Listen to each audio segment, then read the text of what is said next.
Yo, yo, yo, this is Chris Blair. I'm actually coming to you live from a park. It's like almost 8 o'clock in the morning here in Tokyo. Just enjoying a coffee. It's a surprisingly warm day, so I just decided to come out.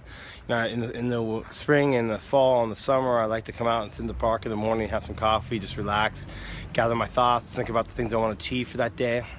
Actually write them down on my notepad here on the iPhone. But today, it's so warm, even though it's January, I don't even need to have my jacket closed. I have a little sweater on, but it's pretty good. Enjoying a coffee. I recently made a major blunder. And this blunder cost me $25,000 in sales. Okay. It's quite painful to think about it, actually. And I actually wanted to brush it under the carpet and forget about it and just move on from it. But then I thought about this. You know what? You never see any one of these mentors or people out in the ecom space talk about their errors. All they do is talk about their successes. I have a hard time believing that all they do is succeed, because that cannot be the case, right? And it's not in my case either. I have a lot of minor mistakes that I make in this business all the time, things that I could do better. It cost me $25,000 in sales in the last 2 months. That is massive. I mean, think about that, right? That would have been $25,000 because this actually the product I've been selling, right, has been profitable. It's moving. We're covering all of our costs. We're still in the profit. So that would have been $25,000 more in 100% pure profit that I could have done with that money, right? Because it would have been profit. And now I'm going to reveal this mistake, because one, it's also helped me self-reflect upon this mistake. But number two, it might help you, because I'd be willing to bet you there's a good number of people out there making this exact same mistake that I am. Now, while we're letting people, just go ahead and shoot one question into the chat box there.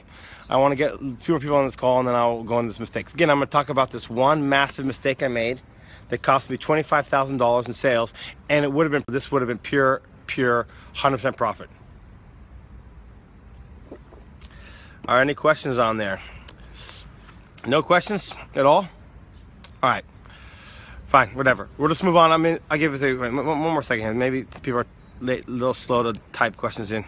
That happens. Okay, I don't see any questions in the chat box at all. Okay, fine. I'll just dig into it. All right. Okay, so in the last 2 months, I've sold like 5,000. I calculated 25,000 as my losses, right? So I sold 5,000 units of this product, right? And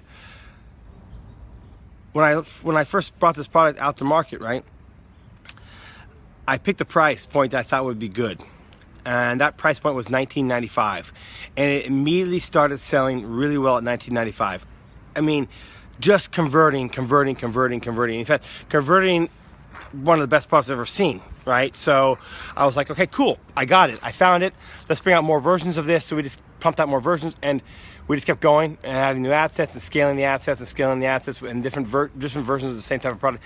And I thought, this is all good, right? This is golden, right?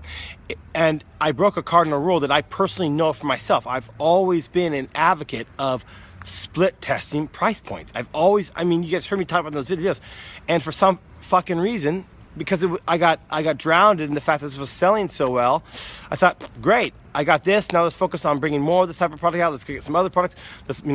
I was focused on the global picture of the massive business rather than saying, can I actually push more profit on this product? And so I didn't ever split test the price. Never. Okay, well, the other day I thought to myself, I never split tested that price. Maybe I should. So I went in, the first thing I did was I killed all ads that were not performing well, right? This is really important, okay? When you split test a certain dynamic on your sales page, you want to send traffic that you know is proven to convert, right? So I literally cut a bunch of ads and only sent traffic that I knew would convert. And I upped the price to $24.95 instead of $19.95. And had zero effect upon my conversion rate for this product. Zero. In fact, one of the because I have different multiple designs on the same product, actually converted better than it did at the lower price. Okay, And that was over 2 days. And now for today, right? Okay, I want to see if it would scale at this price, right? So I went ahead and added a bunch of new ads. I added about roughly $700 in new ads, right, over these different styles of the same product, right? And obviously it's not over because it's only halfway through the first day of doing that, but conversion rate is fine. All the new ads are performing well in general. Of course, there's some duds in there always is, but in general, it's converting fine. Conversion rate's great.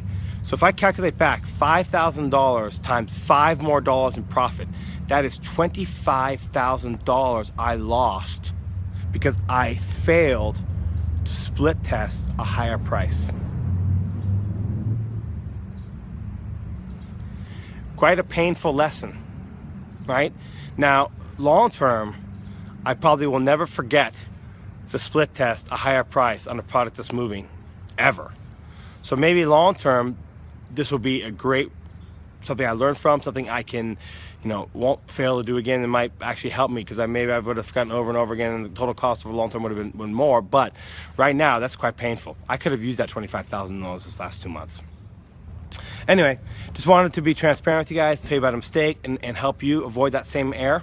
As you guys know, I got private coaches, students getting results left, right, and central. Think about this, right? Think about mistakes, right? A lot of people say coaching is expensive, and it's not cheap, right? I'm not going to say I'm cheap because I'm not, right? But think about what coaching is not costing you. I mean, by not getting coaching, what mistakes are you making that are costing you a lot? By not getting coaching, what mistakes are you making that are costing you a lot? Private message me, interested in coaching. I'll see you in the next video.